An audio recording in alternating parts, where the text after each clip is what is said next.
Salam, Omar. Walaikum salam. How are you doing? I'm good, thank you. Thank you very much for joining me on this podcast.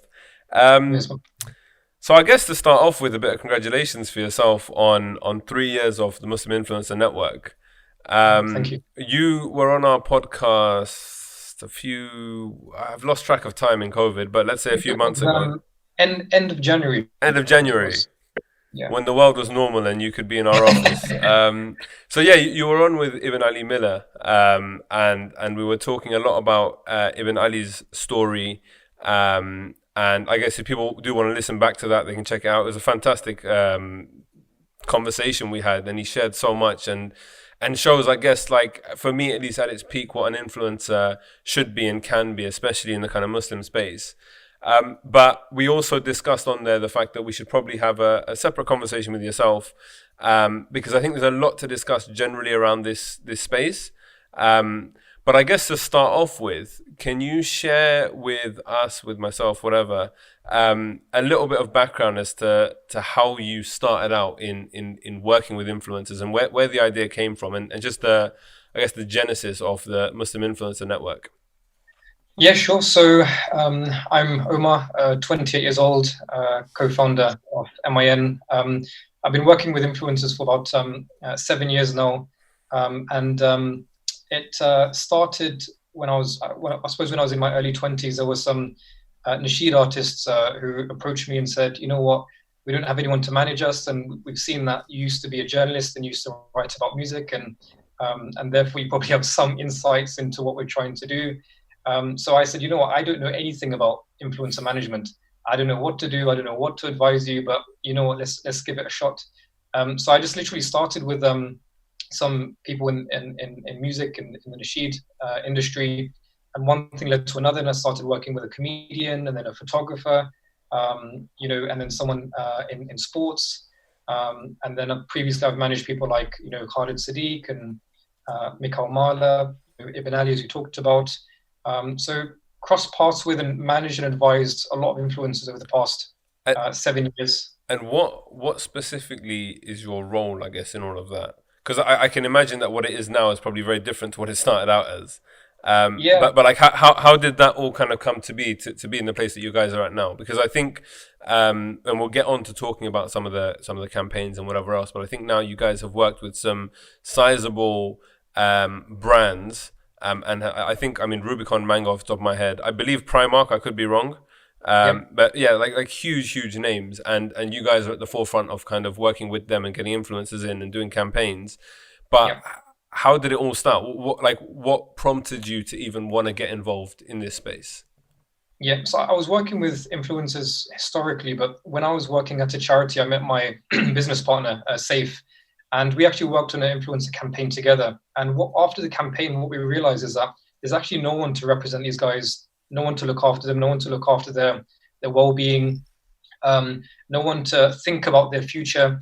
And it's kind of like wild, wild west out there. It's nobody really knows what they're doing. It's just kind of this growing industry Yeah, that no one really knows what's going on. So we thought, why don't we come together to do two things? Number one is we want to actually look out for the best interests of Muslim influencers, because no one really has their interests at the moment. They're kind of there's all these influencers with hundreds of thousands of followers, but nobody to advise them.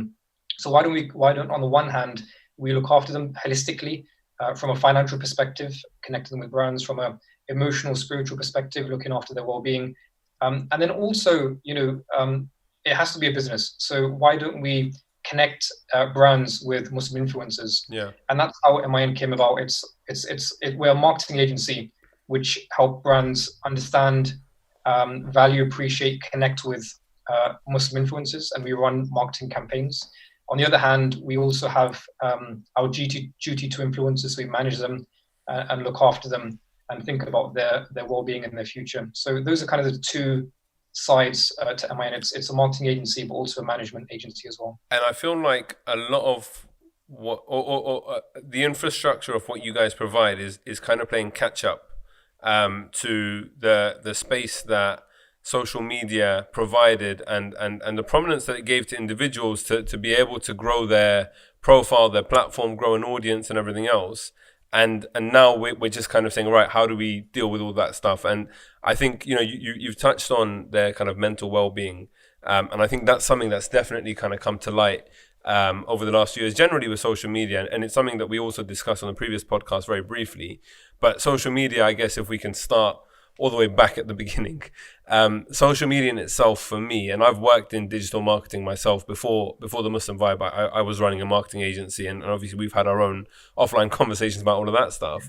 But it is a very interesting landscape in terms of what it can do for brands, for individuals, and it's put a lot of people, I feel like, in the limelight, sometimes rightly, sometimes wrongly, but ultimately it's just become a kind of space that now we have accepted as the norm. So gone are the days of business cards, and even gone are the days of Facebook profiles sometimes. But I've seen in like a business setting, people just adding each other on Instagram and just messaging kind of on there specifically, and that's it. That's how people communicate. Even WhatsApp is a bit like slow for some people, but with that, I think comes the mental, and you also mentioned spiritual well-being, and I feel like for me at least, with the influencer space, there is that kind of element of like needing to constantly check yourself, but also have people around you that will kind of help and support. And you guys have organized events as well in the past geared around mental health. Is that correct? Yeah, I mean, we hold influencer meetups. We've held one in Canada and several in London. So those events are there to connect influencers, to make them feel part of a larger purpose, to empower them so that when they leave the event, they actually feel that, they've gained something, and they can give that to the audience as well. So we've had speakers like Sheikh Omar Shahid and others come to our events where they speak to the influencers to make them feel that, you know what, you guys have a platform and you can do something great with it. Mm. And you've mentioned kind of what you do, but what's the dream? Like what drives the work that you're doing with the Muslim Influencer Network on a big picture scale?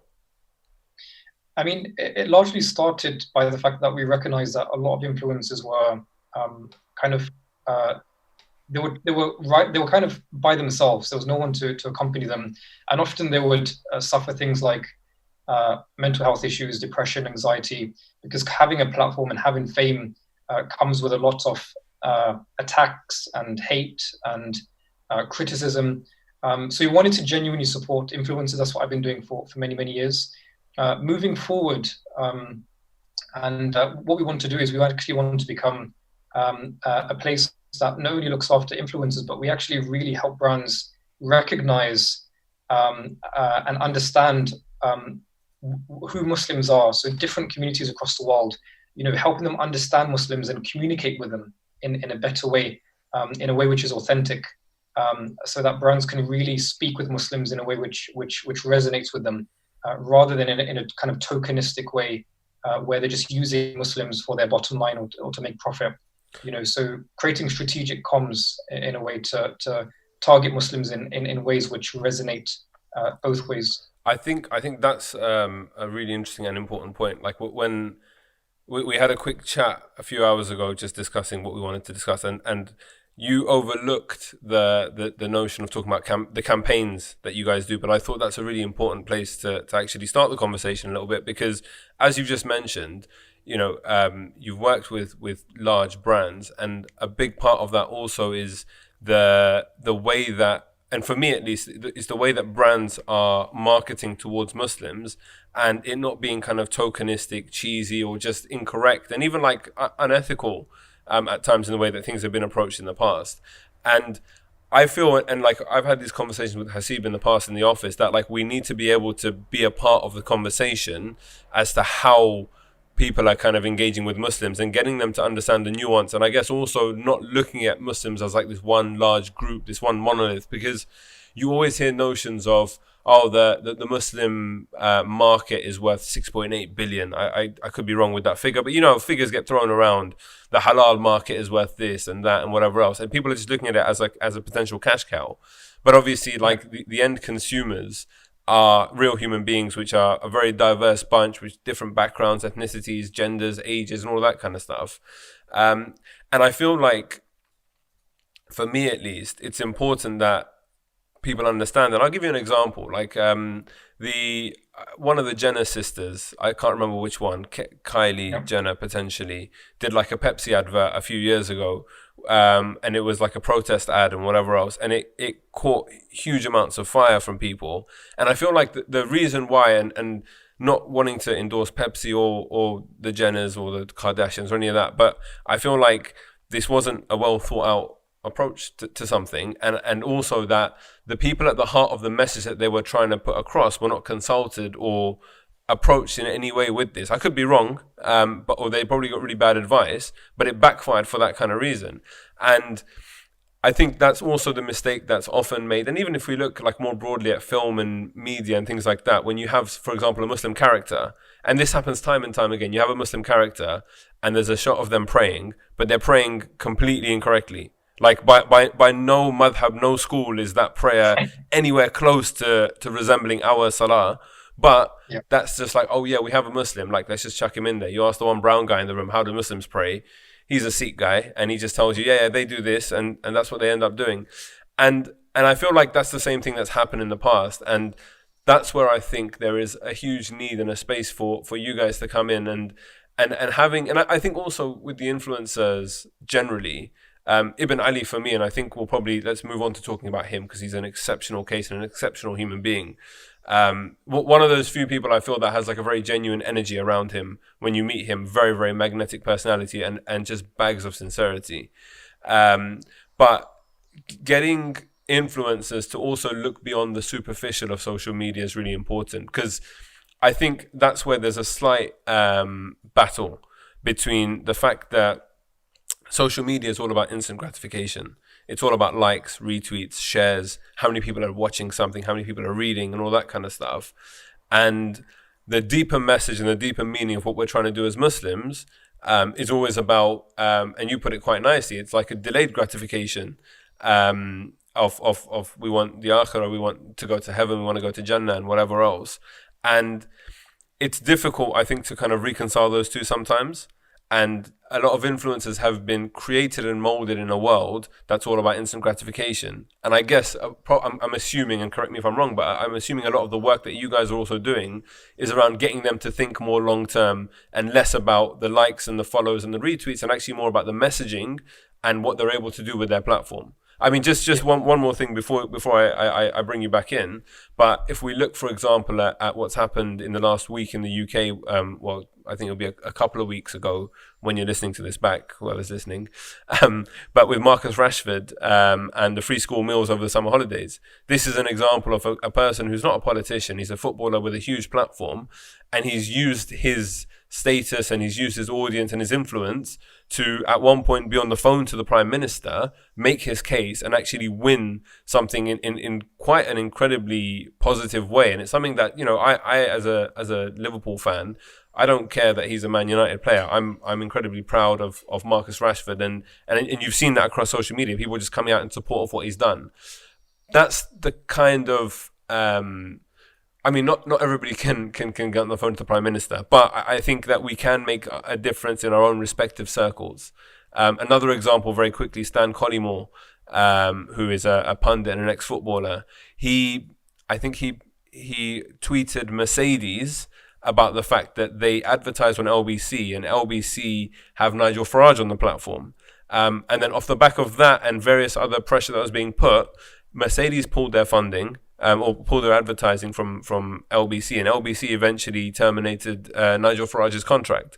So I think individuals using their platform for good, there are countless examples of how we can leverage our audience and our voice to really make a difference. Sorry, I think I went on for a bit there. I get like this sometimes. You need to just cut me off. But no, sorry. So tell me, I mean, you know, I mentioned Ibn Ali Miller and just generally this whole social media space, instant gratification versus delayed. Your thoughts? Yeah, so social media can be a very dangerous place for a lot of influencers, because it can really mess with you in many ways, not just in terms of your mental health, but there's often this cycle of validation which you seek, because you get 1,000 likes and then you want 1,500 likes and then you want 2,000 likes. And how do you keep yourself relevant? There's all these, you have to keep chasing and chasing, and Yeah. and it's a never-ending cycle. So it's very dangerous on the one aspect, but on the other aspect, it's there's immense opportunities. A lot of influencers have carved out careers and have made themselves financially stable by having an Instagram platform or by having a YouTube. I used to work with an influencer who used to earn £2,000 plus per month. £2,500 plus per month just from YouTube ads. Wow. And there's influencers who are much bigger than he was, who make even more than that. So there's plenty of opportunities, but plenty of drawbacks at the same time. One of the things we're doing as an agency that we've been working on for the past year or so is a guide to social media for Muslim influencers and for influencers in general. It's like a spiritual guide in the sense that, what is the correct etiquettes and adab that we should employ when we're engaging with social media? How do we engage with social media in a way which doesn't affect our hearts and our minds? How do we engage with social media that it doesn't cause us kind of disastrous long-term illnesses or mental, spiritual illnesses, whatever it might be. So that's something we're working with, something we take very seriously, because we recognize that social media can have a very detrimental impact. I mean, I'll give you a statistic. There was a stat that came out which showed that 50% of children are now waking up in the middle of the night with the fear of missing out. As in, they're checking their social media, checking their Instagram, their Snapchat, their Facebook, because they feel they may have missed something.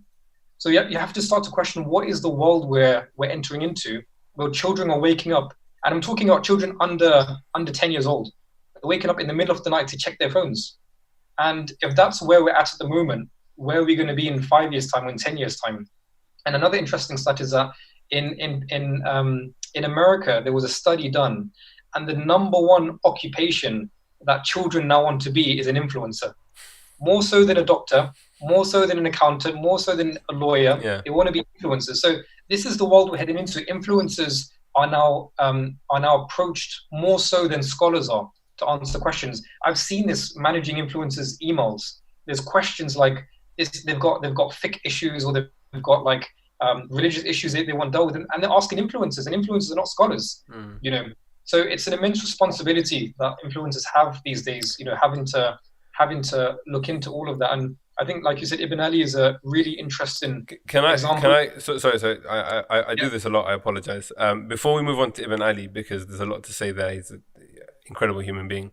But you mentioned just now about needing to respond to things and needing to be relevant and needing to kind of stay up.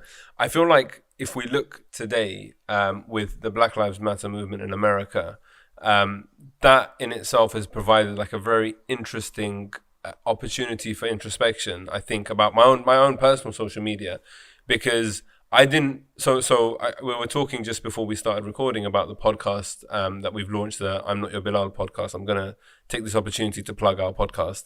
But yeah, so we've launched that podcast, which deals with the Black Muslim experience, and it's a conversation between myself and Nabil Abdul Rashid, the comedian, an activist as well, and we kind of talk through a variety of things.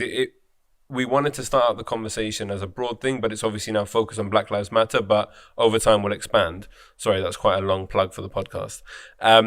But I was thinking about the fact that I haven't posted anything. I didn't do this Blackout Tuesday that happened. I didn't post a statement acknowledging my own brown privilege and support of my black friends. And the problem I have with social media intrinsically is that it becomes a thing where what you say obviously makes a statement, but also what you don't say makes a statement. So similarly, when you have crises that go on around the world, like let's take the Syria crisis, when that was kicking off, if you didn't say anything, it's like you're how dare you? But then the same people might not make as much noise about Yemen, and then the people who are passionate about Yemen will say, oh well, you guys cared about Syria, it's selective oppression that you care about, because what about Yemen? And it becomes like a cycle where you constantly, and I think that's where, for me at least, a lot of the mental health issues kind of stem from, having to stay relevant, having to say things, having to comment, having to speak out on things when sometimes, and this is the other thing as well, like often we're not even educated ourselves. And the worry for me is that burden of responsibility of like you're in a position where people are looking up to you for a response. They're looking for a statement. They're looking for an ideology that you're putting out about something. But if you don't understand the landscape, then what are you supposed to do? And I guess, what do you advise your clients or the influencers that you work with? How do you deal with that side of things, like the staying relevant bit and what to stay away from, what to indulge in? Yeah, staying relevant is a really tricky one because if your brand is predicated on putting out Instagram posts and all that kind of stuff, you want to remain front of mind with people. So I don't think anybody should be coerced or forced into saying something if they don't feel comfortable, if they don't know enough at the time. But there's that peer pressure and social pressure to do so, there right? is a lot of influencers. If they don't speak out, people will message them and DM them and comment and say, "Why haven't you spoken about this issue?" Yeah. And what often happens is that these influencers then speak about it from a perspective of, they're kind of forced into it, and which you can argue is maybe is a good thing because it raises awareness of the issue. Yeah. But I think anybody, if we're talking specifically about for example, the Black American struggle, only if you're Black American will you really understand that struggle. Nobody else will understand it. So I think we should play our part. Everyone, and we advise everyone, if they're an influencer, they should be recognizing their responsibility and helping whatever cause they can. But it's very difficult to support every cause. That's the issue. And essentially, the influencer has to make their own decision whether they choose to support all causes, whether they choose to support some, whether they choose to support the ones they're most passionate about. And some will choose whichever they feel are quote unquote most on brand, for them as well. Yeah. So, I think an influencer has to make their own decision. I think they should educate themselves about causes as well, as not just put out information, because you could be misleading people. You could be putting out wrong information, you could be sharing wrong information. So influencers, I think, should be educating themselves and supporting causes as best as they can, when they can. So we do advise them to take their platform seriously and act so that they can motivate their followers to learn and to educate themselves about these things as well. And what about, I mentioned earlier in my kind of quite lengthy monologue about sincerity. And again, it's something that I think is really important, is like, I feel there's a juxtaposition between maintaining sincerity and growing your audience. Or it's not a juxtaposition, but it's very difficult because you fall into the trap, I believe, of kind of ego and narcissism. So you want to grow your platform to amplify the message that you have, which obviously you believe is an important message. But then I think it's increasingly difficult to detach yourself from the instant gratification of, look at how many followers, look how many retweets I've got, versus the long-term aim of the message. And I feel like, and I think I've seen it, not wanting to name names, but I think I've seen people get lost in the fanfare of their own success in the kind of very material sense of growing an audience, and then getting sidetracked from the message. So again, not giving too specific an example, but I know influencers that have grown their platform and then start giving out like marriage advice when it's like, you're not a qualified counselor, you don't know what you're talking about. Why? And they're not married. And you're not married. Why are you doing this? But also what's worrying for me is that they give out very damaging advice sometimes. And it's like, there are people who look up to you so much so that they will take that, so much so that they'll ask you 5 questions in your emails, which you've just mentioned. So it's like there's that, and I keep coming to the term, the burden of responsibility, but I feel like it's huge. But so coming back to sincerity and growing audience, where do you think the balance is there? Yeah, I mean, I think there's more than one way to be relevant. I don't think relevance requires you to post every day or multiple times a day. Just going back to our friend Ibn Ali, he's managed to maintain relevance over the past 3 years since that viral video because of his sincerity. So I find his brand really interesting. He hasn't done anything to develop his brand intentionally, but he's still got a very strong brand. And the reason he's been able to do that, and I think this is a lesson for all influencers, is on the one hand, whenever he goes to events and he's invited to events, he will spend as much time as people want him to spend there. So he will spend time with every individual who wants to speak to him after the event. If they want an hour of his time, he will probably give an hour of his time. If the mosque he goes to wants him to sit down and eat food for the next 3 hours, he will do that. So he gives people time, he gives people energy, his energy and his attention. The second thing is and this doesn't work necessarily for all influencers, but he has like this policy where if an organization can't afford to pay, he'll go. He'll still go. He'll just say, just cover my travel expenses, no matter where it is in the world. He'll say, because I see myself as someone who is doing dawah and trying to help the faith. Yeah. The money is not even secondary, it's tertiary. It's not even necessarily in the picture. Yeah. And if you can pay me whatever you can afford. And I think people like Mufti Menk have a similar policy where, it's just like pay me whatever you can afford. And the third thing is that, for example, I'm the one who books a lot of his events. And for example, when he was last in the UK, he had about maybe 16 events over the course of a few weeks. He didn't ask me how much he was being paid for any of the events. So, for example, he was speaking in Cambridge, he was speaking in London, Manchester. Every event he went to, he wouldn't ask me how much he was being paid for it, because if he was to ask me, that may mess with his intentions. Because if he knows one institute is paying him more than another, this guy is such an exceptional human being, and he's such a rare case, right? I get what you're saying. Yeah. You know what I mean? So he knows that that's going to mess with his intentions. So it's only at the end of the tour he's like, Omar, by the way, how much am I taking home for my family? Yeah. So if influencers were to think on that level and start to be forward thinking and start to think, you know what, this is a marathon. It's slow and steady wins a race. And one thing I always believe in, one thing you'll notice if you pay attention, is that influencers that relish controversy will be the first ones to die. Not literally, but their careers. Die out. And you'll see it. Those who revel in controversy, they won't have long careers. So it's about sustainability. It's about quality, not necessarily quantity, and that's how you build a long-term sustaining career. I think reflecting on the previous conversation we had with Ibn Ali Miller, the fact that he was enticed by your proposal, which was just to propagate Islam around the world for the rest of his life, like that was what sold it for him.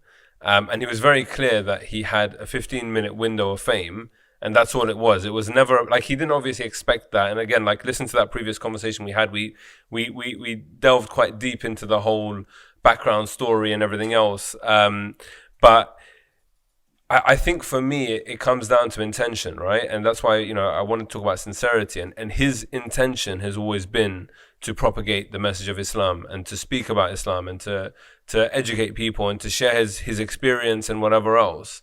And that shows, like, as you said, like it fully shows in the way he carries himself and the energy that he brings. Like he's fully committed towards the cause because it's like a higher cause. And I think also when you mention the controversy and people falling down there, I feel like if your intention is polluted by ego, if your intention is about like, oh, I want to be famous. And that's the thing, a lot of kids today just want to be famous. They want to start up a YouTube channel. Why? Because, I can make money out of YouTube. If your intention is money, if your intention is fame or prestige or whatever, like ultimately, number one, I don't think you'll ever be happy because there's the end goal constantly moves, right? Whereas I feel like with someone like Ibn Ali, if I can speak for him for a second, and I hope if he's listening, then I hope he's okay with this. But I feel like when the end objective is to serve God, and to do that by serving the people, like you're never left feeling empty because you're always fulfilling your ultimate goal. So whether he leaves the world today or in 50 years time, if he constantly does what he does, he's succeeded. And it shows in the fact that you mentioned to me that he doesn't post on his own social media because he's not concerned with that, right? Does he have a smartphone? I think he doesn't. Or he does. I mean, it's like an iPhone 5 or something. Yeah, I can. As in, he's. I remember I WhatsApped him after he left here. I don't think I ever got a reply, but I didn't expect one either because he just doesn't seem like that kind of guy. But it's beautiful for me. And I know we're talking about him a lot in particular, but for me, he's the pinnacle of where people can get to. But it's just about constantly checking your intention. But the interesting thing is, the very origin of his story was like a completely pure act that just happened to go viral, and gave him the platform. Whereas a lot of people will engineer it, right? They'll make a logo for themselves, they'll make a YouTube channel, they'll start making videos, they'll start editing and tweaking the content. But that's the difficulty, I think, right? And I think at the same time, that's not to put down people that do go for that approach. Because, I mean, put it this way, I started the Muslim Vibe off the back of something very similar. I was like, okay, I want to create a platform that will help a broad Muslim audience. I want writers from everywhere. Let's just do it. But I'm constantly having to check my own intentions and, like, you know, not letting my head get too big when someone's like, oh yeah, I know the Muslim Vibe, I love it. Like, that's not me, right? That's the platform. Fine, I facilitated and created that, but ultimately for me, it's about serving the community. But it's very difficult to not let that get to your head. Do you know what I mean? No, absolutely, absolutely. Yeah, there's something that I've been thinking about a lot. It's the idea of the spirituality of branding, which is I don't know if That anyone, sounds nice. Carry if on. I don't know if anyone's kind of come up with this term before, but it's this idea that at every touch point, in your brand, you want people to connect with you in a particular way. So um, and the way you can really build a strong brand is by being a disciplined person, because whenever someone meets you in person, you want them to have a good experience with you. Whenever someone sees you on Instagram, you want them to have a positive experience, and the way they're going to have a positive experience is often as a result of the work that you do on yourself inside, being a disciplined person. So that's why I kind of call, there's a phrase in our faith that says, he who knows himself knows his Lord. And it's like, if you work on yourself and you work on connecting with God, naturally that's going to have a positive effect on your brand. And if we're talking about Muslim influencers, we need to be having these conversations, because if an influencer starts their journey thinking, I want to become famous, that's the worst thing you can do. Because if you seek fame, you would probably also be destroyed by it in the end as well. So nobody should be seeking fame. In fact, it's discouraged in our faith to seek fame. So what we should be doing is trying to become better people. And in that, hopefully our brand will develop and we'll grow a stronger brand and people resonate with us. And what you really want is, you want loyalty, you want advocacy, you want people to be invested in what you do. And that's how you can have genuine influence. There's people with 1 million followers who actually are not influencers. Like there was a case of a girl who has something like 3 million followers, and she partnered up with a clothing brand, and she started to try to sell the clothing, and she sold like 3 items. She sold like 3, and she's got like 3 million followers, and the brand pulled it. They're like, what's going on? Like, you're supposed to have 3 million, and the truth is, either she bought her followers, or her followers don't actually care about her. They're actually not invested in her. So it's not just about these quote unquote numbers. It's about what influence and do you yield with those numbers? Are people actually invested in you? And can you inspire people to act? Can you convince people to take an action? That's really what an influencer is. I found like I know quite a few sheikhs generally, but there's a couple that are on social media but have very small audiences.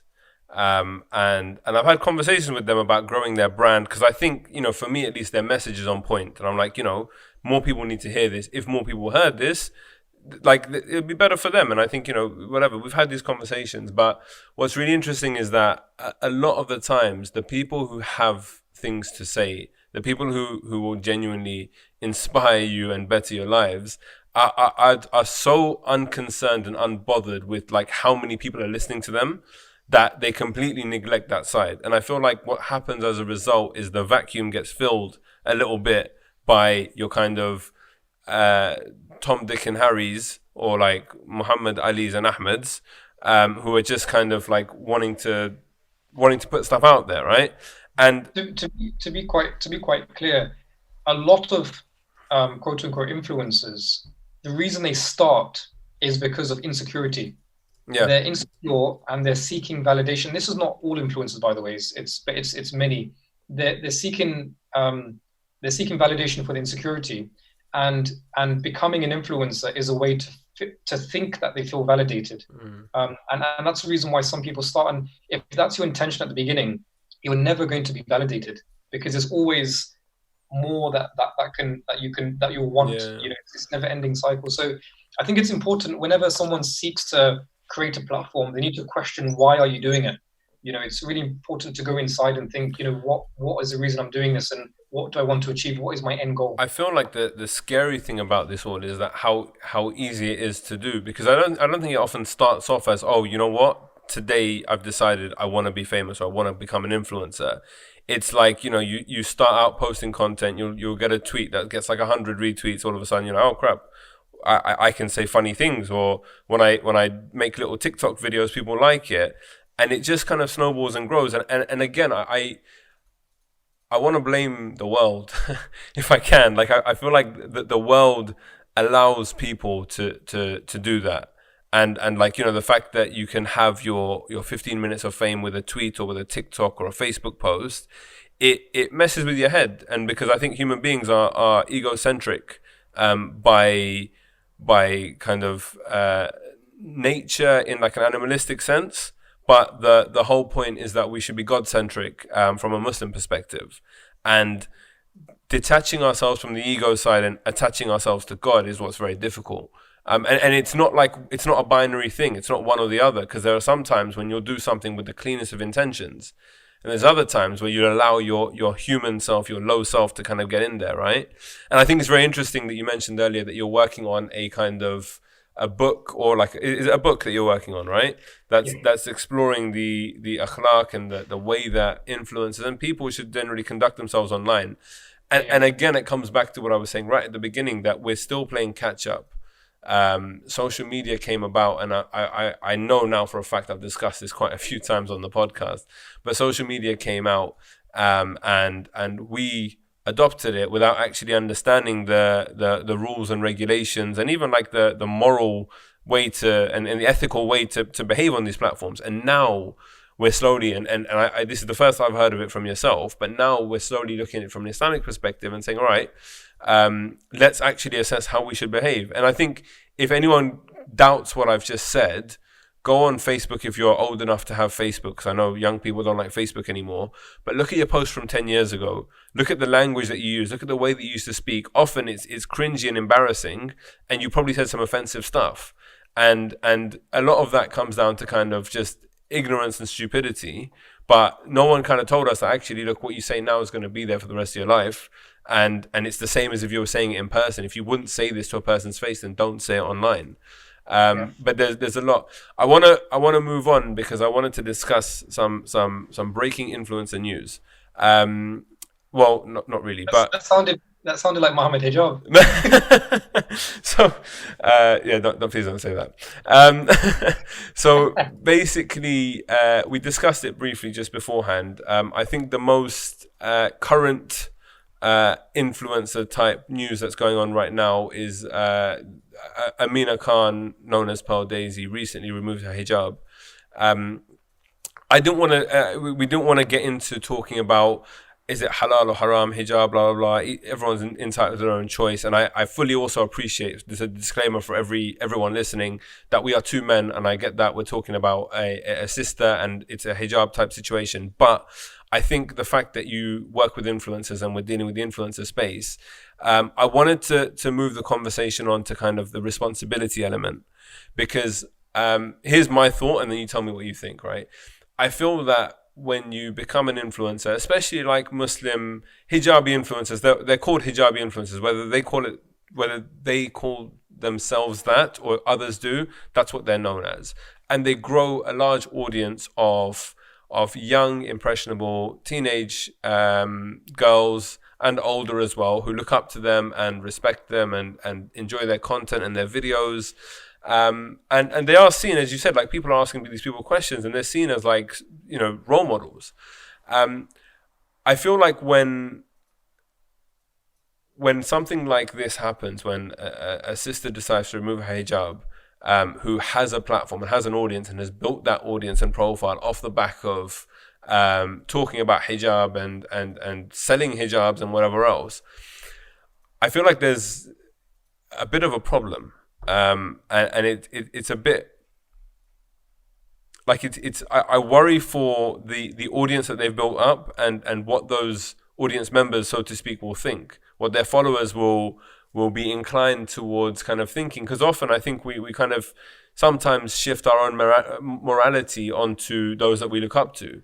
So for argument's sake, if I looked up to you, I'm not saying I don't, but I'm just saying in this metaphor, if I looked up to you and all of a sudden with the Black Lives Matter stuff, you're posting every day and you're up in arms and you're really passionate about it, I know naturally my inclination is going to be towards, oh, well, Omar does this. I really respect him. He knows what he's talking about. Let me also jump in on this. And like, you will influence me in that way. And you don't have to be an influencer for that. Like, think about your friend circle. Think about the stuff that you look at on social media. The people that you're consuming media from, those are your personal influencers, right? And so I worry about the implications. And I guess the question I have to start off with is that a burden of responsibility on someone's shoulders if they decide to remove their hijab, having built their reputation on being like a hijabi blogger? If their followers then decide to remove their hijabs or have a crisis of faith or whatever, whose shoulders is that on, if anyone? Yeah, I mean, it's definitely a tricky topic, and it's problematic in many ways. I think the first issue is that the term like Muslim influencer almost means that, you know, they're being looked upon for religious guidance, which shouldn't be the case, because these are influencers. They're not scholars. They're not, you know, alims, or, you know, they're just human beings who are prone to mistakes and prone to errors, will make right decisions and will make wrong decisions. So I think that's one of the first problems, is that the fact that we call them Muslim influencers, and also this idea of being a hijabi, as if like your hijab is all that you are. Identify, you know? It can't be like your only identifier. So, but I feel like, sorry, just to hit back at that individual point, I feel like a lot of these influencers have built their reputations on being a Muslim. And on the fact that they're a Muslim, or that they are a hijabi, or whatever else. They have, but I think it's wrong for people to assume that it was almost some kind of master plan where they, you know. I definitely don't think it was a master plan. But there are people who believe that, you know, they just did this to make fame and make money, and therefore and then took off the hijab now that they've made their fame. I think that's a very bad way to think about human beings, and I don't think that's the case with these. I think that people have their struggles, and like you said, we're men. We don't know the struggles of being a Muslim woman. 100%. You know, in their shoes. We don't know the pressures. We don't know the struggles they go through. So we're not in a place to comment about what it's like to wear the hijab or take it off. But people like Amina, you know, I've spoken with Amina very briefly on a few occasions. She's an intelligent, mature, you know, woman, and she probably would have thought about things through. You know, whether she made the right or wrong decision, you know, she will have to account for that herself. But what I find problematic actually is the fact that if you were to Google her name now and you go to probably the most recent videos about her, there's probably dozens of videos of people trying to stoke the fire and make content about this so that they get views and they get followers, which is quite appalling if you think about it. It's like, this is a human being who's probably already suffering hate and abuse, and then you're adding to that by creating content for who? For yourself. So you can, because you know it's going to get views. I'm not saying everybody does it for that reason, but some people are doing it because they know it catches attention and you're going to get traction because of it. So I find that really problematic in particular. It's an interesting one, because I don't want to focus on Amina's particular story. As I said, I don't know her, and I haven't I watched a little bit of her video, but like, I've seen videos in the past of people having removed their hijab, even having left the faith at times and whatever else. But I often feel like the problem with the landscape is that you make your life an open book for everybody. And then when you make like a personal life-changing decision, be it divorce, whatever it might be, you suddenly like have to then share that with everybody. And for me, that also then kind of becomes a bit problematic. And that's the thing with the old influencer space, right? Especially the kinds of influencers who literally share their lives and will vlog daily or weekly and whatever else, and they have to get out another vlog every week. If you're having a crap week, if like, you know, whatever's happened, let's say a family member's passed away or whatever, you feel like obliged to share the emotions of that as well. And I feel like that's also at times a little bit counterintuitive, if you know what I mean. It's one thing to open up and call a friend or a family member and discuss something and have a shoulder to cry on, but to kind of post a video to thousands, if not millions of people talking about like your intimate feelings and whatever you're going through. I just can't help but feel like it's the influencer space is basically a minefield to navigate through successfully. Yeah. I mean, my advice is do not become an influencer. Like, try to avoid it at all costs. If you become one, then call you. Well, maybe, but no. I mean, it's a very dangerous place to be in, to have that level of pressure. Yeah. Just posting regularly, but the pressures and the anxiety, and I speak with influencers all the time, and they talk about how there's so much involved and so much that they didn't realize they would have to overcome, you know, being an influencer. So my advice is don't become an influencer if you can help it, unless you've got a very specific avenue you're trying to tackle, and you're starting with the right intentions, and you know you can make a positive impact. But if it's for any other, if it's just for the sake of fame, then don't do it. You're gonna ruin your life, and you're gonna mess yourself up long term. So I'll be very hesitant about the journey of becoming popular, becoming famous. It's not worth it. I'll be honest, it's not something I thought I'd hear you say on this conversation. But no, but it's refreshing, because I think that's very honest of you to say. Because actually, if you were also in it to be like, oh, you know, I want loads of clients, then you can be like, yeah, guys, become an influencer, give me a call and I'll help you on the journey, right? But I mean, your advice is the complete opposite. Don't become an influencer, but if you do, then let's chat. Although you didn't say that, I did. And so just my final thoughts on that space, and this is something that I reflect on personally, is like, as someone who's you know, co-founded the Muslim Vibe, I host this podcast, and like there's videos that I've done on the Muslim Vibe and whatever else. I feel this kind of responsibility, especially when I'm in public, to behave a certain way, because I see myself as an ambassador for the brand, and also by extension of that, in some way for the religion, and not because I choose to, but people will see that if I'm running a Muslim publication, people will kind of expect me to adhere to kind of certain values and whatever else, which inshallah I do anyway in my life. But like, you know what I mean? We all sin, we all make mistakes, but I feel like that's something that I don't necessarily see from a lot of influencers. You see it from some, but others, I think, are more willing to shirk the responsibility and just be like, oh, well, I didn't tell anyone to follow me. I didn't tell anyone to watch my videos. If you don't like it, just unsubscribe. And personally, I feel like it's irresponsible, very, very irresponsible. And again, I always make the point that when I'm discussing this with people, that forget social media, forget anything else, right? You in your own life, you have people that, whether you like it or not, will look up to you. It might be nephews, it might be nieces, it might be cousins, it might be friends, whatever. And you have that responsibility. And I've been in that situation where, like, for example, I've had someone look up to me, and I didn't actually realize that he was looking up to me. And then I must have acted a certain way or been a bit dismissive or rude or whatever it was. And that kind of like broke him a little bit. And I was a bit kind of taken aback, because I've never thought that anyone would actually respect me and look up to me in that way, because I'm a bit of a clown at times, if I'm honest.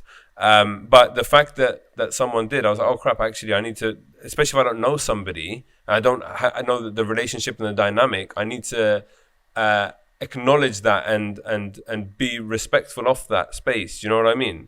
If this guy is thinking, oh my God, this guy started the Muslim Vibe, it's an incredible platform, he must be so whatever. I'm not saying that I should change and act a certain way or whatever else, but just be mindful of that, especially with younger people, because you don't know how they perceive you and life and everything else. And that's my kind of big gripe with this whole space, that I think people do have this whole like, oh, just accept me for what I am approach, which is not cool when you have so many people looking up to you. And alhamdulillah, I have I probably count on the hands of my finger, on the fingers of my hand, how many people probably actually look up to me. Whereas with these people, it's in the hundreds of thousands. And if you don't believe me, go to the comment section of any of their pictures, especially when they're talking about like removing the hijab or whatever else, referring to hijabi bloggers here, and you'll see the kind of people are like genuinely shocked, disappointed, wanting to give advice, whatever, because they genuinely care for these human beings, because they've like grown up with them for the course of I don't know how many years. Anyways, that was just my own kind of personal introspection / reflection on that.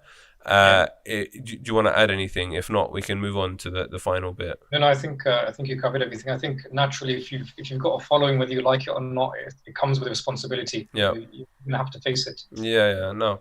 And okay, so the final thing was looking towards the future. That is the future of the Muslim Influencer Network that you run, but also I wanted to get your take on the landscape, because had we had this conversation, let's say a year or two ago, TikTok would not have been a thing. And it's constantly evolving and changing. The goalposts are constantly moving. In terms of Muslim influencers, I feel like, today there are a lot more sheikhs online.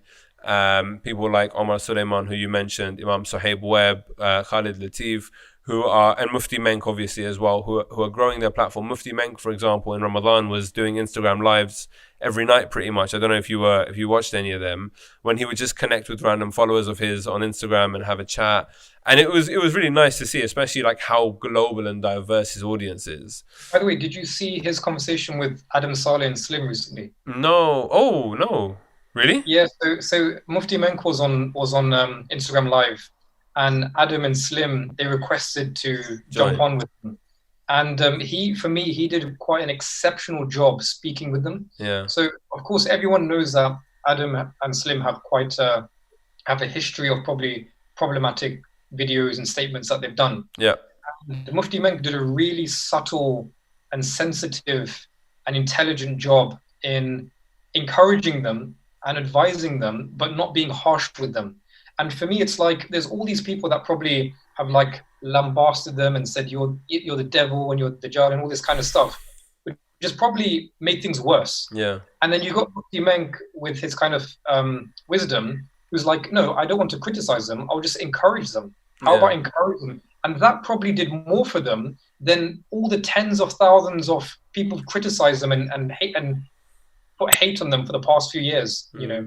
I think it's it's about knowing how to deal with people, knowing that people are on their own journey. If they take off their hijab, if they make problematic YouTube videos, everyone's on a journey. And often people come back.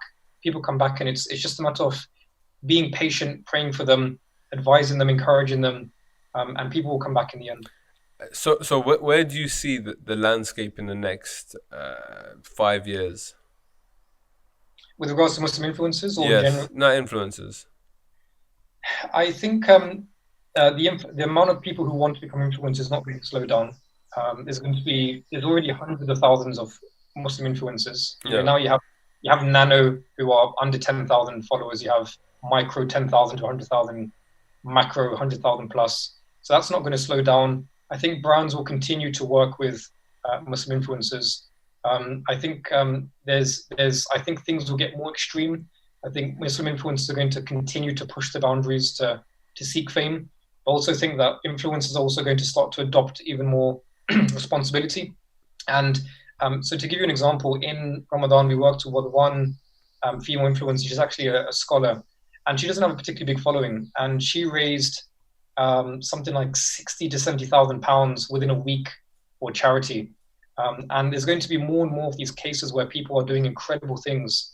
So I think there's going to be like this kind of polar opposite. On the one hand, you're going to be people doing really extreme stuff to stand out, and you're going to have influencers who recognize the responsibility and do really amazing things. And I think that's the struggle we're going to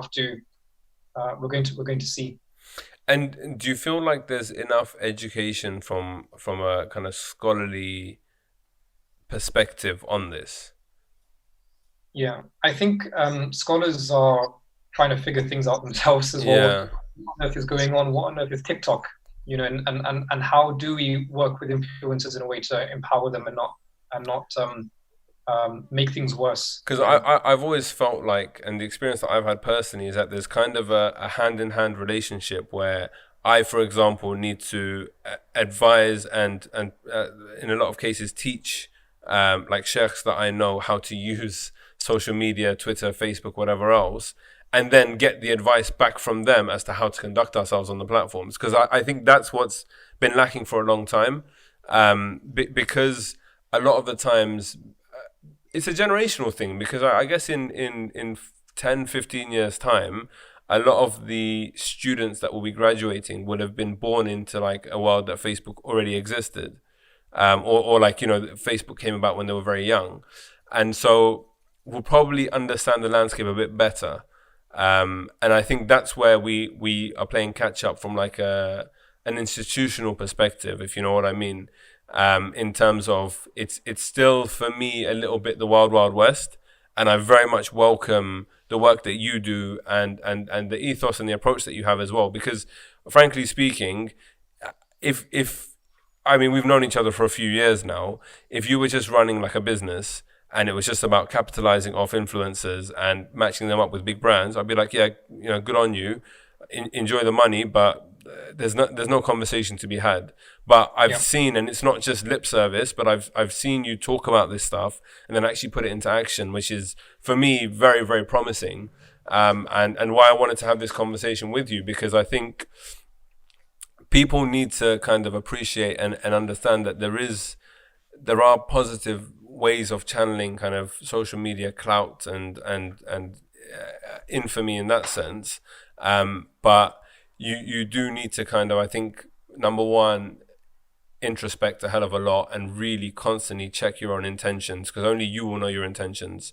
But then secondly, get advice and support from people, and it might not be you guys, it might be even reach out to myself or whoever, people that kind of have worked and understand social media a little bit better. And then also I think, like, speak to a sheikh, speak to scholars as well, because I can give bad advice. I can advise on the technicalities and best times to post and things like that, but when it comes to the kind of more moral, ethical side, it's important that there's like a balance there.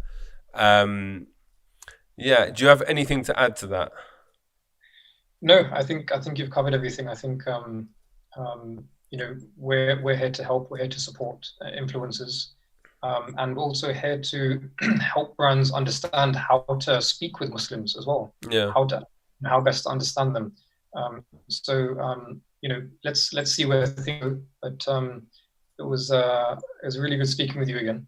Likewise. I'm glad we finally got to do this, because last time Ibn Ali just dominated the conversation, and rightly so, because I wanted him to. I love that guy to bits. I mean, we've only met once, but I feel like he's a real brother of mine. Yeah. And I'm sure he has that effect on everyone. Yeah. I love it. We just keep talking about Ibn Ali now. We can do that for another hour as well. But no, Omar, thank you very much for sharing some of your insights. And we wish you all the best. Congratulations once again on the 3-year anniversary of the Muslim Influencer Network. Thank you very much. Thank you.